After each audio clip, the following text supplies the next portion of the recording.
Welcome to the Horror Unmasked podcast, where we unmask the monsters and explore the lore.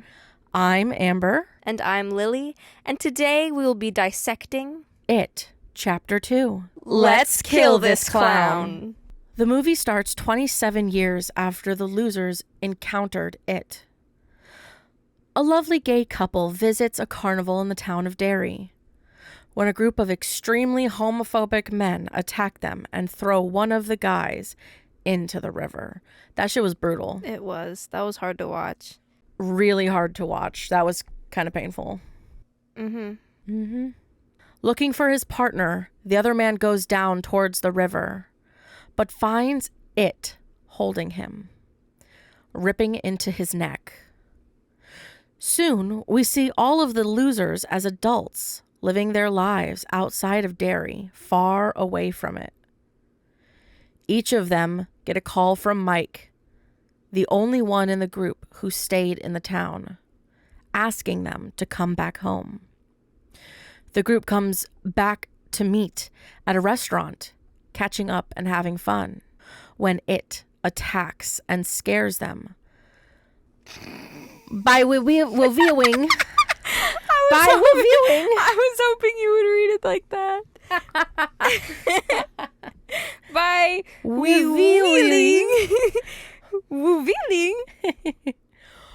by revealing that Stanley has died. Poor baby.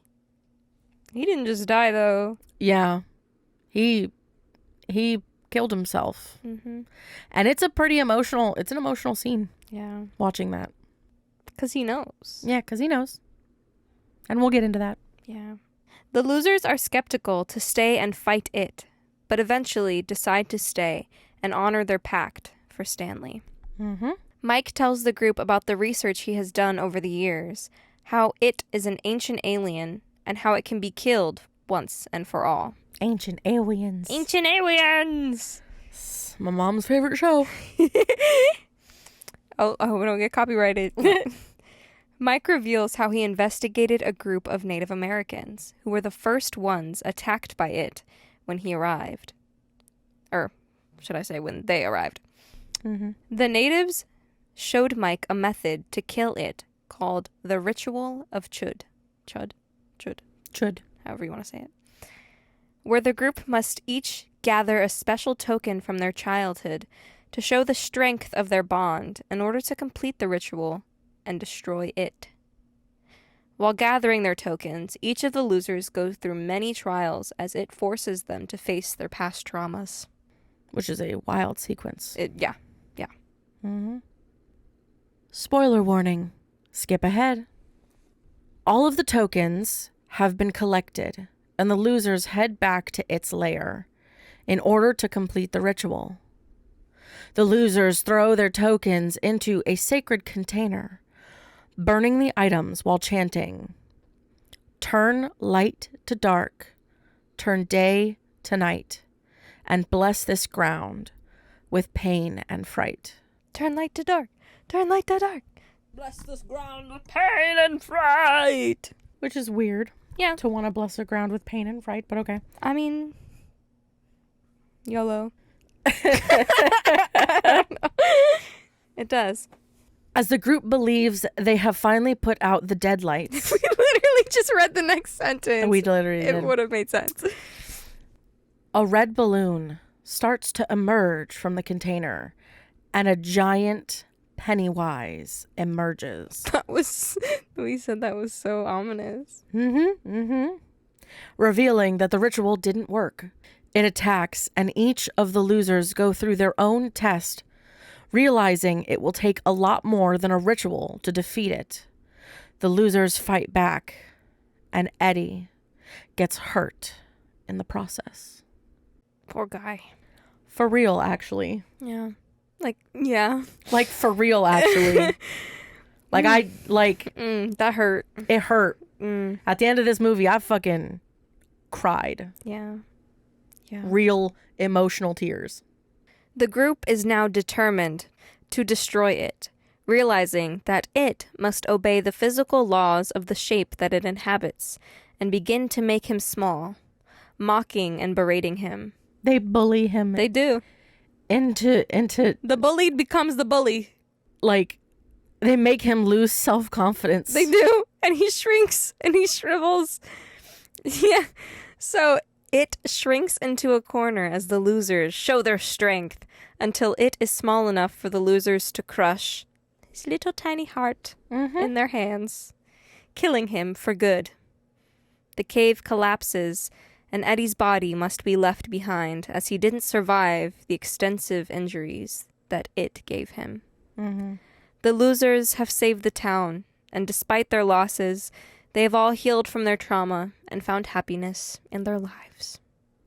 The end. I feel like I'm watching it all over again. Yo, I like deadass. I deadass fucking cried during that last end scene of them in the water and everything, and that really emotional Yeah. scene and everything. They're There's like, a you small gotta part leave of him, me- you gotta leave. And you're just like, no. No. And when they're in the fucking water, like, I think that's because a part of me feels like Richie probably had feelings for Eddie. What do you mean probably? Guaranteed.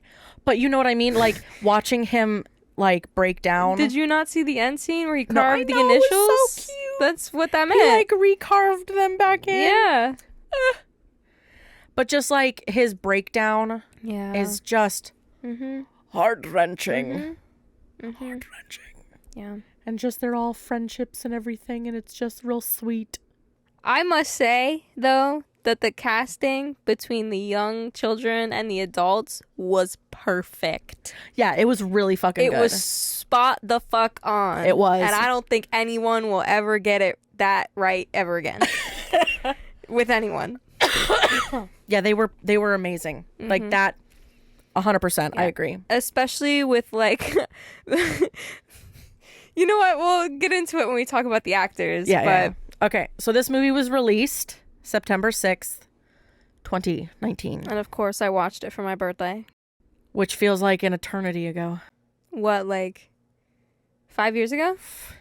No, yeah. Yeah. 2020, 2021 both felt like they were 4 years. Long. Just Yeah. They just felt like they went on for too long. But did you know that we're all like experiencing A weird time no dilation. stunted growth? Oh yeah, facts. Oh, I know that. All of us. We're all 4 years behind. Oh yeah, And it's all because of the pandemic. that's a fact. Like emotionally, mentally, Psychologically. yeah. Hell yeah. Yeah. And it's hell it's yeah. so bad with the kids in the school. Oh yeah, it's even worse. So bad. Mhm. Educate your children, please. Make sure that they are getting the proper education. As a parent, you know, I'm not a parent, but I'm saying Yeah. if you are one, you know, look out for your children. Yeah. Make sure that they are going to be intelligent human beings and can pave their own way in life. Yeah. Also, 100% off topic, but apologies for sounding fucking icky bagicky. Because I am sick currently. I'm literally I am graduating today, and I'm like, I swear to God, we're recording this ahead of time, but I swear to God, fingies crossed that I'll be better because I can't. I can't deal with it. I think you will be. Just get your rest, drink your water. Yeah, it's just booty sauce, man. I don't want to be sick. I don't have time for that shit. I know. You'll be okay. Ugh. But I got the raspies because of my Raspies my are hot and sexy, don't you know? Sometimes I like purposefully. No, don't do that. It's weird. But I feel like at the end of my sentences, like you can hear. Oh yeah. You vocal fry hard. I do. Yeah. It's Yeah. not on purpose. Yeah. It's just what my voice does. Unfortunately, I don't have a choice. Yeah, this is just I how don't have your a voice choice. is right now. This is just where I am right now. Mm-hmm. So this was directed by Andre Muschietti, Yes. distributed by Warner Bros. And Warner Bros. Pictures. Now, I have their box office, Which is fucking nuts. which is fucking nuts, just like the last one. Yeah, their budget, it was the exact same as the first one, $79 million. Oh. So, Yeah. And their box office was $473.1 million. which is less than the first one, but that's still a fuck fucking ton. wild. It's insane. Compared to our next movie, Yeah. blows it out of the water. Yeah. Like, This blows, like, it blows general out pretty just much blows every everything out. movie we have watched. Which I don't understand how it did that. You know, I didn't think it realize just that the love for think it was just that crazy. came out at like, it apparently came out at the perfect fucking time. Mm-hmm. These two movies. I mean, the cast is filled with people that are incredible. Yeah. Like the children actors and the adult ones. Yeah. Like it's an incredible cast. It just worked out that just the timing of both of these films just was like apparently fucking primo time for those movies to come out. Yeah, and it's a long one. The runtime is 2 hours and 49 minutes. AKA it's like it's fucking long as ass. Yeah, it's like 2 movies in one. Like a 3-hour literally. Fucking movie. It's insane. It's so long. But then the Rotten Tomatoes is only like 62%. Which makes no sense. No. Which makes no sense. I agree. Like, this movie I would put into the 80s. Yeah. I would definitely give it like an I'd put it there too. 84, 85 at most. Obviously, you know me. Well, yeah. I have my issues with things, but it barely scrapes percentages off of it. Yeah. And it's all like, it's mostly like effects and things that were in there that I was kind of like, that's kind of silly. But other than that, fucking it's a good ass movie. It's a good ass movie. Genuinely. For real. Especially with our actors. Obviously, we have Bill Skarsgård as Pennywise previously. Bill Hader as Richie. Yes. To go with Finn Wolfhard, his baby Richie. Perfect casting. Jessica Chastain as Bev, who I felt she killed it. She did really good. She did amazing. As grown up Sophia Lillis. James McAvoy. Yes. Love him. To death. To death. Like, actually. Love this man to death. He's so amazing in every so single role that he does. He's so fucking good. He's period, so point talented. blank. I love this man. Yeah. I think my favorite character... I love his character in Split when he has to, like, obviously play, like, 20-something different characters all at once. But I love his, like, little baby... Yeah. Like, his little baby so talk. Cute. It's so good. Oh, I know him from Jane Austen stuff. Ooh, Becoming Jane. Yeah. Yep. This is a delicious individual. He's in the X-Men as well, yeah. Yes. He's in a lot. He is Dr. X. He's our dude in the chair. He's our man in the chair. Swear to God, this guy's amazing. And then he goes on to play Bill, older Bill. So like leader of the pack. The one who, as we've stated before, if you've listened, has, the shine for Beyond the Veil. Yes. And he plays the grown-up of Jaden Martell. And then we have James Ransone as Eddie. Yeah, as Eddie. That was a very good. That was such a good one. Because Jack Dylan Grazer and him are literally exact. They're so perfect. That was a perfect translation. I couldn't even, I was like, this is literally them as grown-ups. like legit. Like, it's a perfect translation of the characters. Yes, for sure. Especially fucking Eddie. Eddie's was... Yeah, his was probably the most fucking wild. Spot on. How perfect but that also was. Stanley was really good. Stanley was also very good. So older Stanley's played by Andy Bean, who is the older Wyatt Olaf. And then we also have I don't want to keep swapping between things. So we have Jay Ryan as Ben, who is beautiful human being, absolutely divine, fucking stunner begunners. Yeah, he's a beautiful human. I agree, and he plays the older Jeremy Ray Taylor. Yeah, and then we also have Isaiah Mustafa as Mike, who plays the elder Chosen Jacobs. Yes, and then. Also, I don't know if I said it last time, but that kid's name is amazing. Right? Chosen Jacobs. Incredible. I even love Isaiah's last name, Mustafa. I love that. And then we already said Andy Bean for Stanley. And then we have Teach Grant for Yes. Henry Bowers, who plays an older Nicholas Hamilton, which they look nothing alike. They look but nothing alike. It's still a perfect. It's still perfect It's because still perfect. It's as if he's like let himself kind of just He let himself go. go into it. Yeah, Man. because he was put into an He was put into a mental institution. There you go. You had to change the word. I did. Your body refused to let you say It it. did. Oh, yeah. So, incredible cast. Yeah, like, incredible. The transition from childhood to adult is seamless. And it's really kind of fun watching the scenes of the kids Yeah. doing stuff and then like them adult self. It's almost as Yeah. if they are themselves recreating those scenes and ending up where they were Yeah. in those memories, which is wild. Mm-hmm. Also, fucking yay for Ben.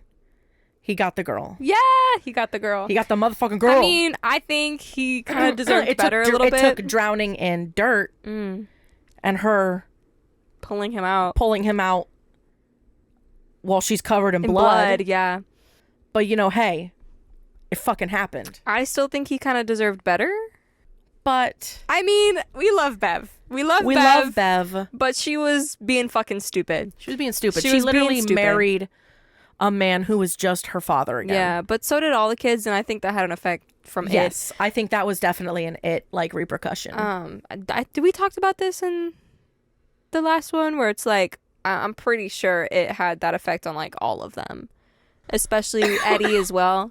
Well, I mean, in the movie itself, there's an idea that so the whole concept is that they left the town and they literally, as a almost like an effect of leaving the town, you forget about the town and everything that's happened. But it still has a hold on them. And I think that's specific because they also mention that in that interaction at the end, like they even of the first movie, when they come into the second one, they even talk about the fact that she's seen, because of the way that she got touched by the deadlights, she's seen all of their deaths. Yeah. And so then she knows that no matter what, all of them are affected and have this like curse or thing in them connected to it. Yeah. So I feel like that goes in with what you just said about the idea that like it's almost like you may have forgotten, but you're going to echo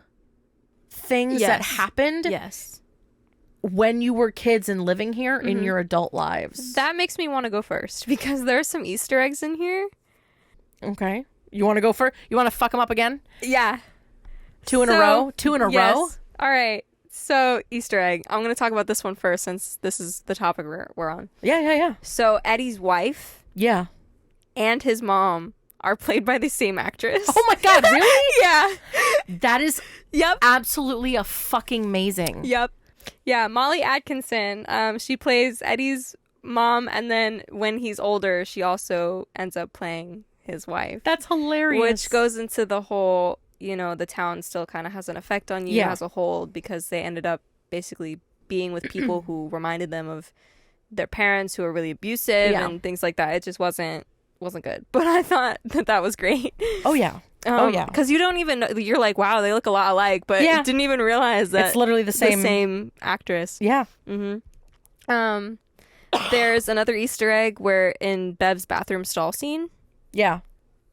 you can hear an echo, bringing it back to The Shining. You can hear someone say, "Here's Johnny." Oh, you can? Yeah, in the bathroom scene. Oh shit. Mm-hmm. I'm gonna have to go back and actually watch that now just so I can see if I can catch that. Yep. Holy shit. Yep. After I was done watching this movie, I so badly wanted to just go and rewatch it. Like immediately after. Even though it is 3 hours long. Yeah. That is a day event. Yeah, it is. I think a lot of people recognize this, but if you don't know what he looks like, Stephen King was the pawn shop owner. I love the fact that he like pulled a Stan Lee in his own movie. He did pull a Stan Lee. I love it. I love it when they do that. I love it when they incorporate like the authors and the writers of the show into the movie. I love that. I absolutely love seeing him in there. I was like, oh, he's in his own thing. Yep. Yeah.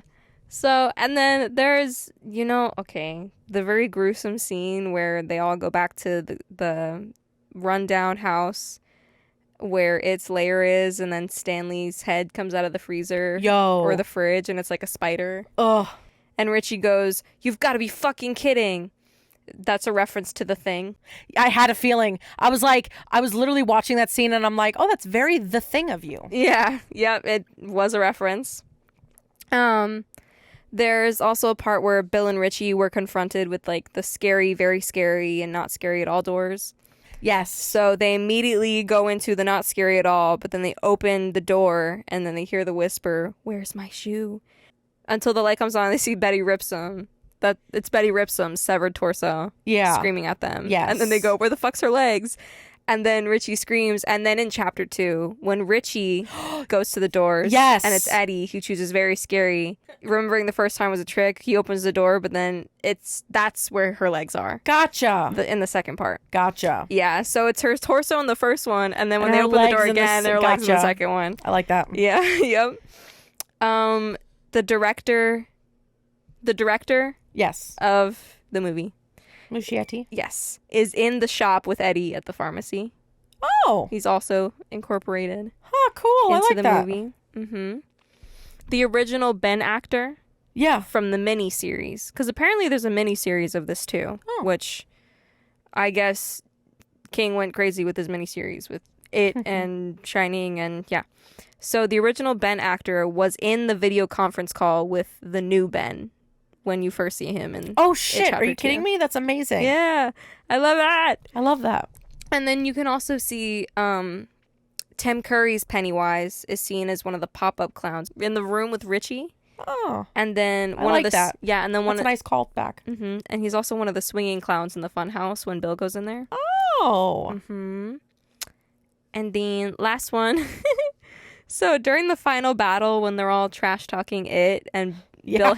Bill Hader calls him a sloppy bitch. So actually, Bill Hader says that to people when he plays video games. So he just kind of drops it in there. One of his like video game, like, you sloppy bitch. Yep. Yep, he did. He did. That's amazing. Mm-hmm. As gamers, I can appreciate that. Yeah. I can appreciate the shit out of that. So there's a lot of Easter eggs, and I'm sure there's more, but those were the ones I were like, I love these. Those are fun. Especially the legs and the torso. Yeah. Popping up you at literally different times. got the second half in the second half. Yeah, you did. Like, literally. Literally. The second half and the second half. Uh-huh. That's all I have for the Easter eggs, but then I have some of the influences of it, where it came from. Hell yeah. I didn't want to put this in the last one just because I felt like I already had a lot in there, and I was like, this could be good to talk about in this one because I don't have a lot here either. But so in an interview in 2013, King said that he came up with the idea for Pennywise after he asked himself, what do children fear most, more than anything else in the world? And he felt like the answer to that was clowns. So he thought of he also thought of like a troll in one of the children's tales, Three Billy Goats Gruff. Yeah. Yeah. And he imagined it living in a sewer rather than under a bridge. So basically ultimately his inspiration came from a lot of other things, such as like real life murders. Yeah. And other less scary clowns. Yes. Yeah. So his main reason for making the main villain and monster of this a clown was also because he just feared them himself. There's also, the obvious John Wayne Gacy murders. Mm-hmm. Pogo the Clown. Pogo the Clown. Yep. He was convicted of those murders in 1980, around the time Stephen King began to write this book. Gotcha. So, Gacy, notorious serial killer and sex offender who often dressed up as a clown. He regularly performed at children's hospitals in his clown attire. Which is terrifying to think about. Yes. So he went as Pogo the Clown or Patches the Clown. And in 1978, he was arrested and convicted of 33 murders. 2 years later, he was sentenced to death. and executed by lethal injection 14 years after that. So it took a while.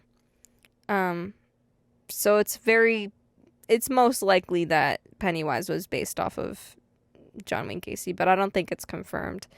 But the coincidence that they were right next to each other, like it was John Wayne Gacy and then the It book came out, I don't know. I'm trying to remember.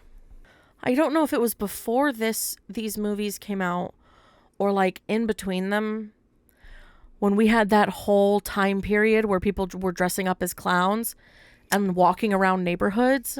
That was recently. That was like 2016. That was right before It literally movie came that's out. what I'm trying to say. Yeah. Like, so it did come out like perfect literally time.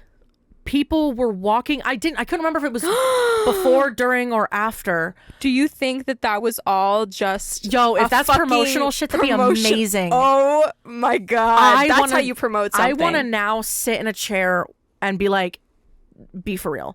Was the clown thing promotional material for it? No, yeah. Because honestly, that's so, because they had to have been filming, because it was for a long time, yeah, where there were just people who were walking around cities and streets and neighborhoods dressed up like clowns and either holding bats or other objects, or just standing there and like going up to people's doors and knocking on them and like standing and being really fucking ominous. And so it's really interesting that all happened. Yeah, because like while they were doing that, they had to be filming. Yeah, they would have the time to be filming of all of that happening. So they'd have to be filming that first movie. Conspiracies with Amber and Lily. That shit would be a fucking amazing if that was just promotional material. Because if we ever swap our content, I think it would be to conspiracies and shit like that. I already know that like we could totally do a really good murder and oh, for sure, like spooky. Like ghosts and shit and all that kind of stuff, fun stuff. Which, I mean, we can still talk about those things regardless. Yeah. We but make two separate podcast channels. Yeah. Yeah, because it lines up. It does. It really does. Well. Because I mean, even when we talked about the promotional stuff that they did for Smile. Yeah. The stuff that they did, they went to like a stadium, like a baseball game or whatever, and had people in the audience just smiling. Which is so fucking weird, by the way. So. Yeah.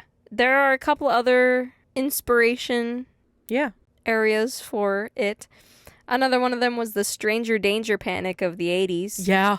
So they finally realized that people hitchhiking and just children with reckless abandon walking around maybe isn't a fucking good idea. Yeah. There was an epidemic of child murders and kidnappings in the 80s. Yep. That obviously brought a huge panic. And then that brought forth the saying, stranger danger. Ronald Reagan started the campaign for increased penalties on anyone who harmed children or even attempted to. Yeah. So that was an interesting time. Right on them. And then this last one, the only Ronald McDonald. That motherfucker. Yes. Influenced its appearance. Because obviously he's a trustworthy character that many people know and love. So by modeling this terrifying creature after a children's icon, definitely sparked some fear for some kids, especially since it's surrounded and based off of children. Because we don't really, like, Ronald McDonald isn't really an emphasized character anymore. True. Like, I haven't seen him in many places in a long fucking time. Yeah, we got Grimace. We got Grimace and the Nuggets. We got Grimace and the Nuggets back. The Wick Nuggets. The Wick Nuggets. Well, that's because of anime. I'm a little confused about what that is. So the McDonald's. Yeah, I don't know. That's an anime thing. Yeah, I was so lost. Because it's a copyright object, but it's the idea that they changed the M to a W in animes. Oh, did they really? Yes, no, that's a real thing. The reason why there was that promotion is because so they just started working with them instead of being like, no, we're gonna sue you. It was like a partnership, I guess. But in a lot of different animes, they have a McDonald's that people buy stuff from, and there's an upside down. So it's a play on the company without like active copyright issues. Yeah. But I mean, that whole thing, very anime oriented, but Mm-hmm. Yeah. Yeah. Yeah, I did not know. Yeah. The more you know. Yeah. But it's interesting, yeah, that we don't really have I remember that his like character kind of left the zeitgeist. which is strange because I remember once in elementary school he came to visit our school, and there's like a picture of my whole elementary school class with him. Yeah. And then in middle school he also came to visit again, but it wasn't like a class picture, like it was an event at the school where we all went to the cafeteria. Yeah. And he was on the stage in there and like you used to just did a whole thing. You could have birthday parties at McDonald's at the play places, and he would show up, or you know, I they feel used to like- have the benches with like a statue of him that you could sit next to. Mm-hmm. Like all like that. he was iconic Yeah. in our youth, and now he's kind of just He's just not really an emphasis character. Again, Grimace right now I would probably say is the most iconically associated with McDonald's right now. So what do you think that it's because of the clown thing that happened that Probably. I wouldn't be surprised because it's only been within recent time, yeah within the last 5 to 6 years that it's been he's not been a face because they've done all the remodelings to all those different buildings. yeah And so any of those like remnants are gone. I think of McDonald's and I don't think about Ronald. No. I just don't.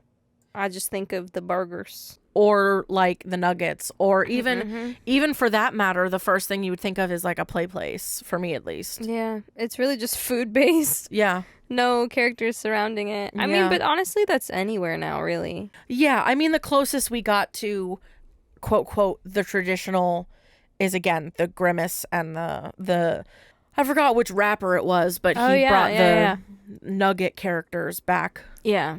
But other than that, like, you know. Yeah, lately they've just been doing like collaborations with different artists and things like that. I feel like a lot of those places like dropped a lot which is great. We love collaborations with artists. Yeah.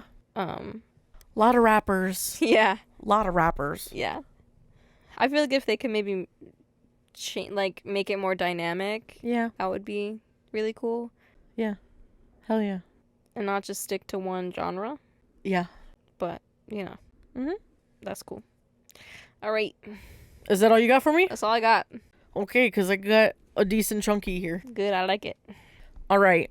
The film's makeup designer, Sean Sampson, was a masterful technician and creative wizard who obviously has a lot of experience in the film, with credits on movies like Suicide Squad, Silent Hill, and several of the Guillermo del Toro productions, like Scariest Stories to Tell in the Dark, Shape of Water, Kronos, and Mimic. So he knows his way around creating fantastical characters that leave lasting impressions. And Pennywise is definitely one of those characters. Because, first of all, they actually redesigned the Pennywise makeup for Chapter 2. Huh? Yeah, so it had more to do mainly with the sake of applying the prosthetics and for time. So they wanted to make the whole experience easier on Bill, obviously, because he's going under such heavy makeup. And then, generally speaking, though, whenever the clown is on screen, you're looking at their work. So it's all very practical. Digital effects take over whenever the monster shifts into one of its other forms, or whenever it uses its kill mouth, as it's been so lovingly named, to attack someone. But yeah, for the most part, it's Bill in the Pennywise makeup. Yeah. Just like it's Javier Botet, the man in the hour, who's in the Miss Kirsch suit. Yes, so we that's didn't right. mention her. That's right. But there's a scene where Bev goes back to her original place. Which is wild, by the way. This scene is actually... And it's supposed to be that, like, she goes and it's this little old lady who's now living there. And she's, like, going in and she's, like, looking around. She finds what she's looking for. Mm-hmm. But clearly Bev also starting to get a little uncomfortable. Yeah. And when she comes back... the wildest... Because Bev has this scene with... Skarsgård in the back, like putting on the makeup, like it's as if it's not Bill, like the dad figure. Oh, Yeah. That dad figure putting the makeup on his face, basically saying you're never going to escape. Mm-hmm. And then she goes back out and she's looking at a picture on the wall. Yep. Of essentially the Pennywise character before he's in the makeup as a person. Because wasn't she supposed to be like the daughter of the carnival guy? Yes. Who it killed and took over? Yes. Yeah. So that was the whole premise of it. So the point is that so she's looking at this picture and she's seeing it and she's mentioning it, and the doorway doorway in the back into the kitchen is dark, and then all of a sudden in the silliest run possible, this fucking old lady, butt ass naked, just fucking toddles by. Yep. And it's her arms are like waving in the air, and her like knees are going up. It's Dad, so fucking funny. This is gonna be a shout out to my dad, because he always, when this movie first came out and I saw that scene, it freaked me out. Like, it's silly, but it freaked me out. Just something about the way the old lady was moving just freaked me out. So when it came out, my dad would like move around the corner like that. That's amazing. Like at me. I was just like, stop it. Because that is the funniest fucking thing. No, it is. Because the very next thing that happens when she turns around to like look back, this like fucking huge over like tall, massive, lanky, creepy ass version of this old lady just comes fucking barreling down out at her. Yeah, yep. And it's terrifying. And fucking shout out to the man of the hour, Javier Botet, this man of 1,000 faces, 1,000 monsters. He will forever be one of and the most best creature actors ever. I love him and his work. Didn't he also do... He did Labyrinth. He did Crooked Man. Yeah. He has a laundry list. He did Crimson Peak. He did so much shit. It's unreal. And all of his stuff is practical effects. All of his monsters are practical, and they're fucking amazing. He's an amazing actor. Love him for it. And he also plays, for some reason, a lot of naked people. That's okay. Love your body. Like 90%. Like, he's got several naked monster people on his list. One thing I'll say about working in a water park, you stop giving a shit about like, honestly, I'd be more comfortable if everybody walked around naked. Yeah. I just think so many people have so many insecurities, and it's like, you don't need that, babe. You really don't. Yeah. We're all different shapes and sizes. Who gives a fuck? Love yourself. Oh yeah. Yeah. Cause they talk about it, and it's a full upper body slip-on prosthetic. So Javier would wear the whole suit, which they glued onto his torso. Why couldn't they just get a old lady? An old lady with that height? Oh, not that height, no. Wait, that was for real?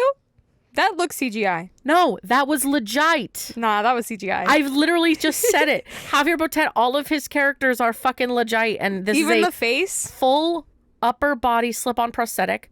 He'd wear it, the whole suit, which they glued onto his torso and painted, in addition to a mask.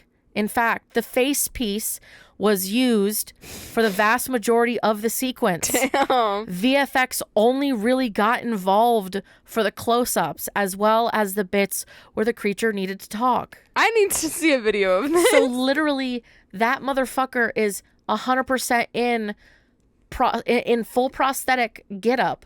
The only times is when she speaks or when she's like really, really up close. And it's fucking amazing. Isn't he also in The Last Voyage of the Demeter? I think so. Look, he's in so much, it's unreal. He's in so many things. I think he did one of the Nosferatu appearances.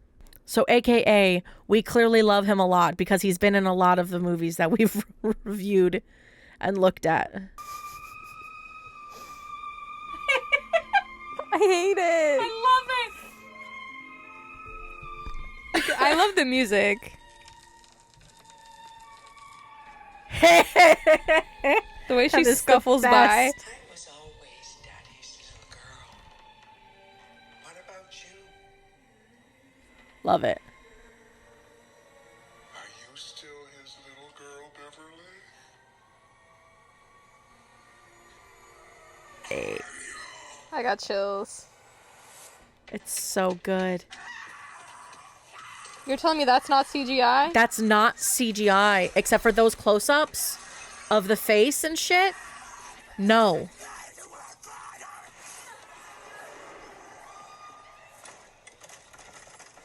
That is the man, the myth, the legend. That literally looks like CGI. That is fucking CGI. His work is amazing, dude. And like the boobs and things. Yeah. You'd be surprised how easily silicone can move.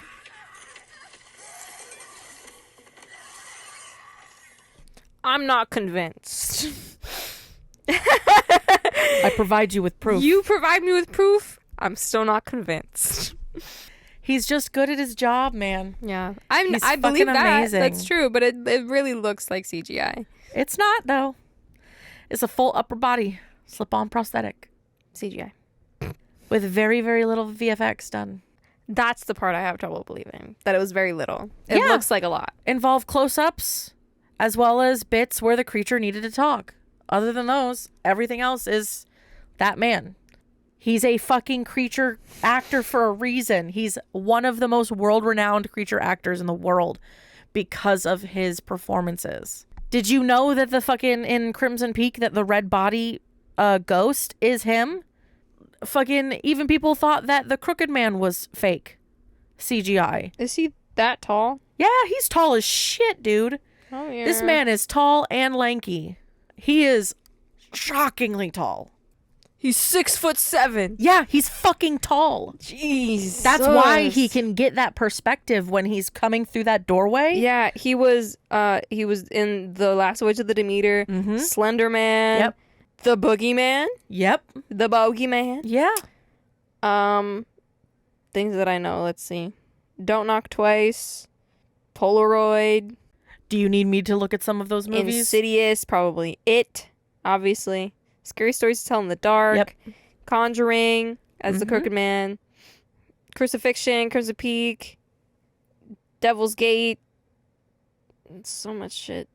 Yo, there's The it's Mummy, so funny seeing pictures of him with the Crimson Peak stuff on. Annabelle, because Yeah. I'm guessing they had him play like the demon because it was Annabelle Creation. Mm-hmm. Yeah. Whoa. He was probably the elongated, stretched version of Annabelle. In the scene when the mother first gets attacked. That too, yeah. That's probably the scene that that it's referring to. Eh. Yeah. Images of him and his work is amazing. Oh. Now that I see his body like that, it makes a lot more sense. Yeah. He's fucking wild. He's very good at what he does. He's very convincing. Apparently he has something called Marfan syndrome. I don't know what that is. Enlighten me. So it's an inherited disorder that affects connective tissue. So the fibers that support and anchor your organs and other structures in your body. Oh. So, it makes you super tall and thin and gives you heart problems and gives you very long arms, legs, and fingers. Yeah. So, yeah. I mean, he's used it to his benefit. Yes, yeah, for sure. Yeah, it affects the heart, eyes, blood vessels, and bones. Yeah. So, yeah, they're usually tall and thin with long arms, legs, fingers, and toes. I mean, he's done really good for having that, No, for sure. you know? But yeah, But, yeah, that makes a lot more sense now. exactly. Okay. Okay, I'm a little more convinced. Now that you've actually seen what he looks like, you're Yeah. like, never mind. No, yeah, he could definitely do that. Yeah. Mm-hmm. I only seen him in Monster Sense, not... His physical body. Yeah. Yeah. Yeah. Alright. So, I'm going to talk about the funhouse scene. Yeah, yeah, yeah. That- The funhouse scene that was done Ugh. practically. I believe that. So, they created a dummy Pennywise with a soft face. Yep. So, a real soft face. So that it would flatten out whenever smashed against the glass. So, So, if you don't know, there's a scene in here. yeah, which is kind of fucked up where Bill, like, is So, chasing? there's a child who moved into Bill's old house. Yes. And he finds him near the sewer where Georgie died. Yeah, where And- he's collecting his memory piece. Yeah, where he's collecting the boat or whatever. Yeah. And finds himself feeling really protective of this kid and realizes that the kid has gone to the carnival and it has been like, yo, I'm going to kill him. I'm going to come after this kid. Yeah. So Bill chases him and like tries to find him. Yeah. And they fucking end up in a fun house. Yep. With clowns. And in the titular scene that I'm talking about, this prosthetic, it's in those mirror like mazes, and which I always thought were super fun. But we went through one at HHN. Oh yeah. Yeah. That was during the Weekend's house, yeah? I definitely thought, I was like, I really fucking can't tell where the fuck I'm going. Yep. Because I really can't figure it out. Yep. Mirror mazes, shocker, fucking confusing. They are, yeah. But yeah, he's running through this mirror maze and he's trying to get to this kid. And like, he sees this kid and he runs towards him, but he's on the other side of a piece of glass. Yep. And this kid somehow manages to be in a perfect little box. Because it made it that way. Because it's it. And on the other side of the glass is it. Yeah, with the kid. And then you get the scene. Oh, well, no. The kid is in between two pieces of glass. The kid is like, he's like cordoned off like into into a small little space. Of his own. And Bill's on one side. The kid's in between in this like cordoned off space. And then it appears from the other side across from Bill. Yeah. And obviously Bill is like desperately pleading, like, please don't hurt him. Yeah. And you get the creepiest smile. Yep. And then proceed him to smash his face horrifically and repeatedly against the glass till it shatters. It's giving Hereditary. It's giving Hereditary, but also that kid turns to goop. Yeah. He turns to liquid. Yeah. Like, usually in the first movie, you're used to like him keeping the body or doing something. No, this was like an attack against Bill. It was. He wanted and to not make just it for the sake of like feeding. Yeah. It was to traumatize Bill. Yeah. Further. Yeah. It fucked him up. Yeah. But yeah, so they set this puppet obviously up against on a rig. Mm-hmm.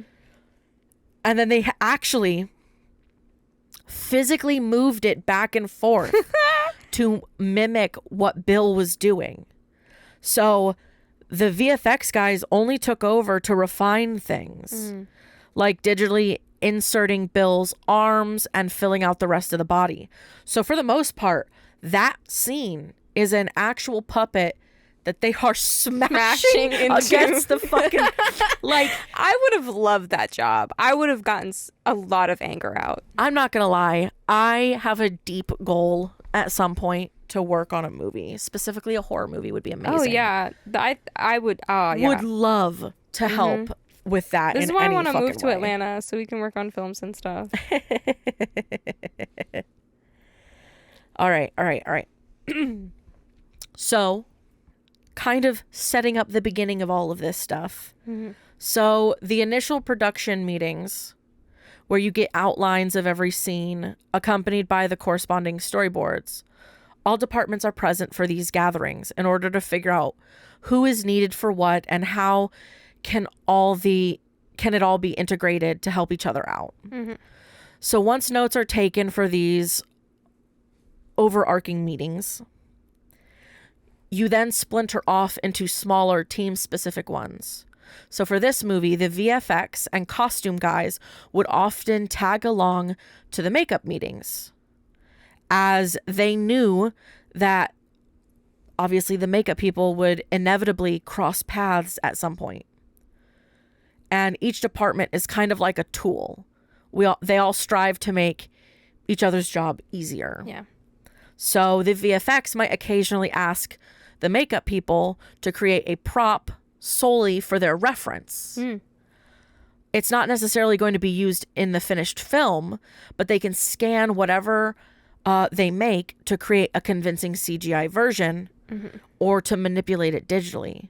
So it's kind of interesting to get a little bit of a background of like, obviously all of these departments have to work together, but you never really realize how simple it can be to like, can you CGI me? Can you make me a prop? Can you make me this cell phone that I'm then going to make a CGI render that's then going to stretch or pull or something like that so that they all work together, but it all started from a real prop of a thing. Yeah. You know?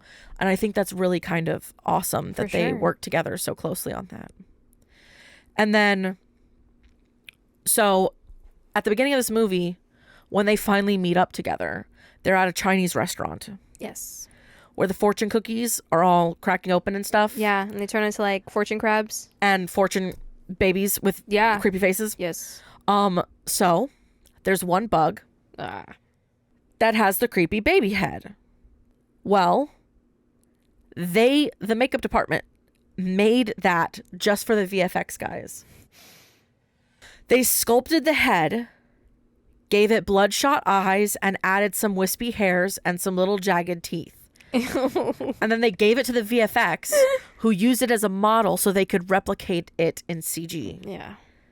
The same thing happened with the Miss Kirsch character as well, for the pieces that had to be altered for some of those scenes. I wish they made her face scarier. It was kind of goofy.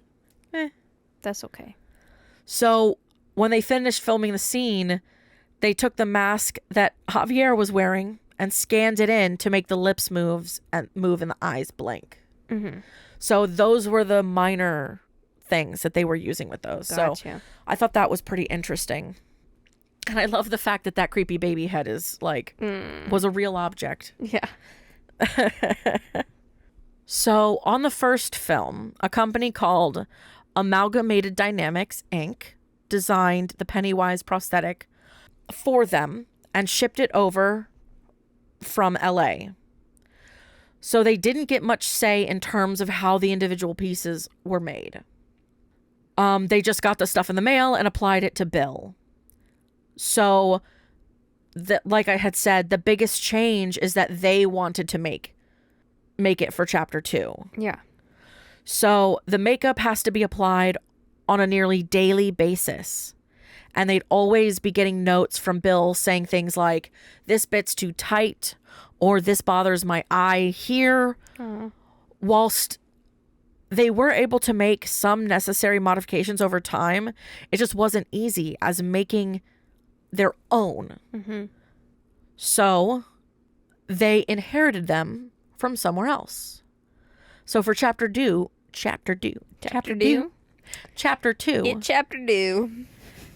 they wanted to improve the brow so Bill could have a wider range of facial expressions, because in the first one, the application was very thick, and no matter what Bill did, he couldn't make the eyebrows move. So when you're performing under a piece of foam, it acts almost like a cushion, and your movement register less clearly on the surface.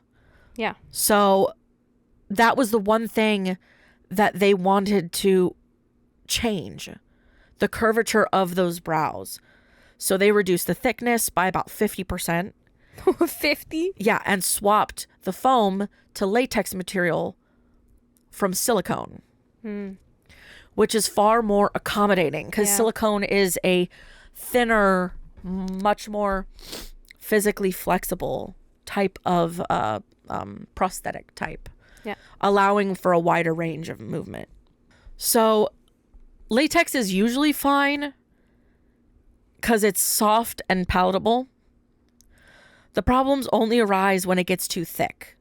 Visually, it's actually perfect for a clown because you're using these acrylic-based paints that run in a nice opaque white, giving you that doll head look. Yeah. Silicone, on the other hand, has a translucent quality to it that makes it harder to achieve a solid color. So both materials present their own challenges. The latex looks good, but was too thick, hindering performance in the forehead region. Meanwhile, the silicone was flexible, but required a lot more paint to hide the translucent visual of it. So one kind of counteracted the other. But at the end of the day, the movement was what they decided to prioritize. So obviously they chose to go with silicone, and I think that was for the better. So for the first movie, they did a little thumbnail kind of sketch on a napkin and gave it to the ADI, who used that art as the basis for their design. So, of course, of a lot of other companies also bid on the project. Why is it that when everything is like sketched out, it's always like on a napkin Always or on something? a napkin. It's always on a napkin. It's always on a napkin. It's never like actual paper. It's not like a sketchbook. It's a No. fucking napkin. It's a piece of Napkin. like random throwaway paper. Yes. On the back of an envelope. It's something simple. Mm-hmm. So, Like they just came up with this magnificent idea on a whim. exactly. Just use whatever they had. Mm-hmm. Talent. So, there were several different companies bidding on this project who brought their own interpretations. No wonder it was $79 million. Exactly.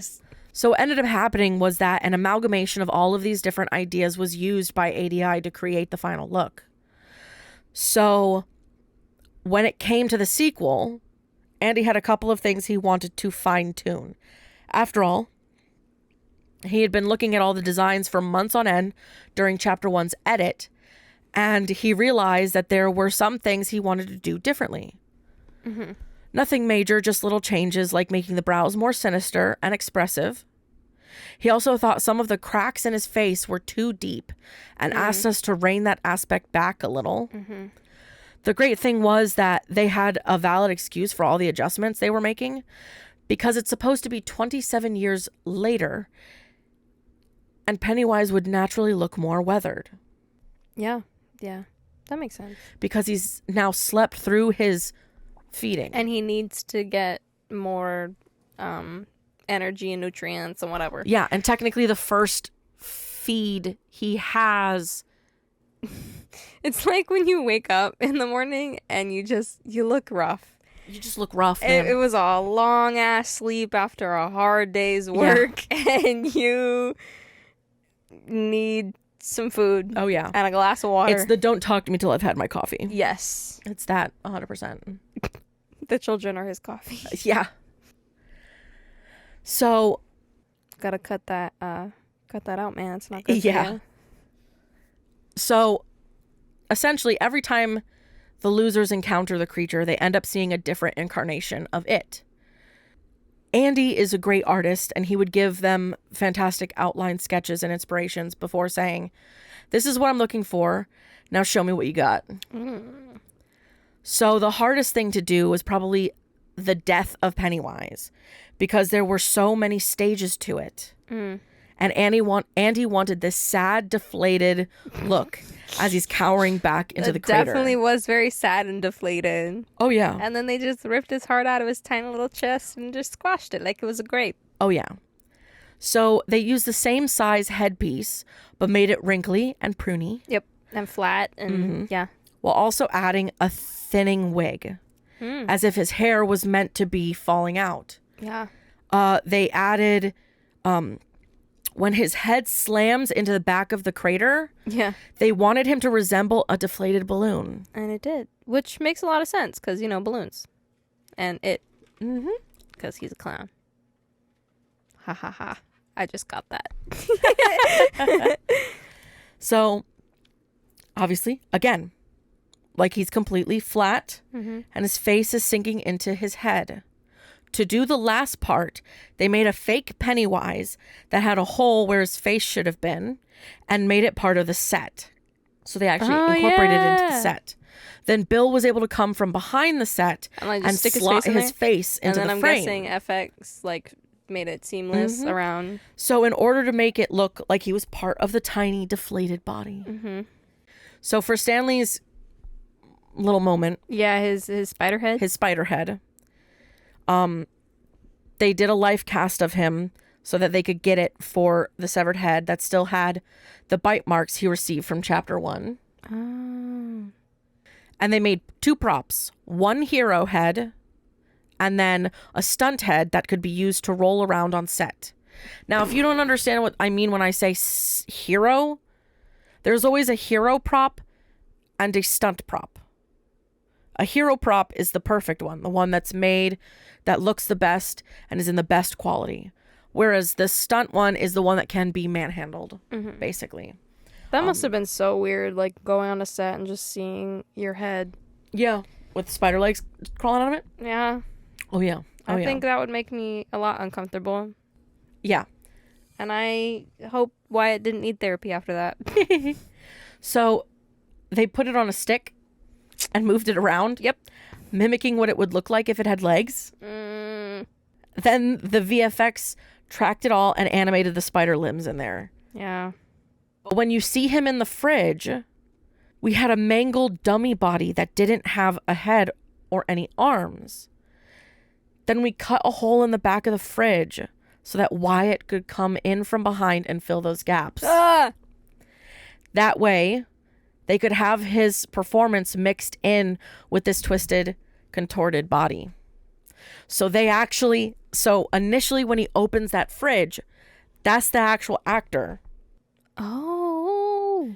And then when the head rolls out, That's the stunt head. I think it's a combination of it's a hero head, and then once they start to kick the spider head around, that's the stunt head. Okay. That they can kick around the set. Mm-hmm. So, That's wild. man had many different things, but I love that Yeah. they tried to do everything all practical. and they did a lot. They did Yeah. a lot of stuff that definitely when you would watch this movie, you would not have thought it was practical. Do you know anything about like Bev's bathroom scene and the dirt scene with Ben? Like, with the blood I and the couldn't dirt. find a whole lot on that one. I think it's a looked very combination practical. of practical. I think it's definitely a combination of practical and obviously SFX, but Yeah. yeah, Yeah, because that looked very practical. yeah. Which I is almost weird. guarantee that it's definitely like obviously I believe that the blood and whatnot clearly is practical. Yeah. Maybe some aspects of the dirt are some VFX so that Yeah. the actor for Ben isn't actually dying. I mean, and obviously the door, like her door slamming open in a giant face, like that's Yeah. got a level of it. But also the angle, that twisted angle as you Yeah. realize they're above and below kind of a thing.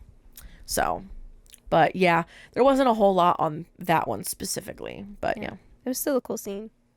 But that's what I got for you. Yeah. Incredible. So you have some 1 stars for me. I do. Just a couple. They're pretty long. Okay. Well, not too long. They're of moderate length. Yes. Goldilocks and the Three Bears. 3 hours of nonsense.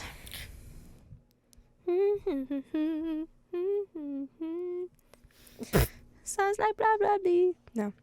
This is one of those movies that's built up to be the greatest film to hit the theater in a generation. Yeah. I mean, yeah. Have you seen their box office? Right, literally. I remember when the trailer came out, people began to rave about how good this film would be. Well, this film sucked. Monumental waste of 3 hours. It was painful to watch, for lots of reasons. Jessica Chastain, I feel like they meant to say railed it in, but they said mailed it in. So I don't know. Maybe N? What is it? Mailed? Maybe they meant nailed? No, mailed. Mailed it in? Yeah, mailed. Oh, I get it. Jessica Chastain mailed it in. Bill Hader echoing F-bombs every other word. Ransom is a guy you want to punch. The only scene I enjoyed in the film was the scene with the old woman. And even that was ruined because the entire scene played out in the trailer. Worst, the movie wasn't even scary. CGI trickery.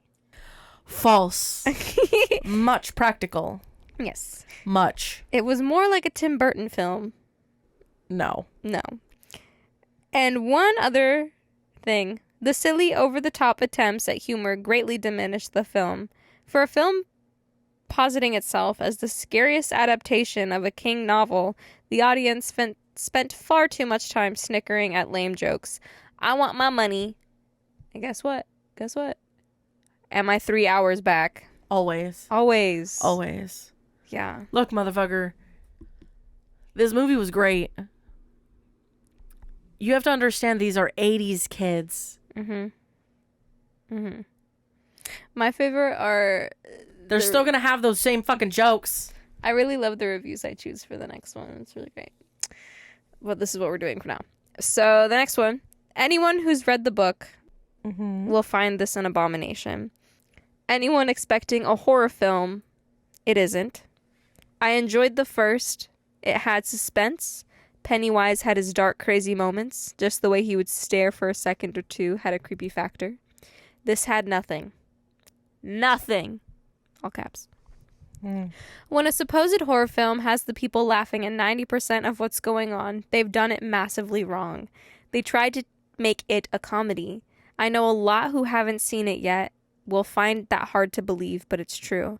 There are so many comedy one-liners thrown in at times when a normal person just wouldn't react that way. It's unbelievable. The CGI is terrible. Real bad, and they use it for 90% of everything going on. That goes to show your fucking research. It doesn't follow its own certain rules that it sets down in parts. Many of the things wrong with this film, I won't say due to spoilers. Spoiler free about the end. If you thought it couldn't get any more ridiculous than what you know from the previous, well, you'll see. The acting was decent. That's the 1 star. It is the only book I've read twice and enjoyed just as much the second time around as the first, and everyone knows how big the book is. It's true. The books are fucking massive. I'm going to read it again and try to rid the memory of this terrible, terrible vision. Gutted. I really am. So, a lot of this is like, oh, they tried to make it funny, but it wasn't. Oh, the book is better. Oh, they used too much CGI. A, you have to understand, no, they did not have a lot of CGI. 2, the character that you're specifically referencing is Richie's character. Yes. He's a fucking comedian, number 1. Yeah. And number 2, Richie also uses comedy. It's part of a shine, by the way. It's not even just part of his shine, it's also his defense mechanism. It is. So when he's scared, he uses comedy. When he's upset, he uses comedy. Yeah, that's like, just what he does. It's what some people do. I mean, like, you still have to understand that they literally forgot their childhood. And they all came back to them in a manner of a day. And they got to re-experience themselves as people all over again. So, of course, they're going to still mimic, now that they're more in touch with who they were. Yeah. They're, of course, going to mimic themselves. Because now they remember who they were. So they're trying to find that again so that they can find, you know, their strengths and how they're going to defeat Pennywise in the end. So Exactly. Yeah. So yeah, you're wrong. Yeah. Thank you. You're very wrong.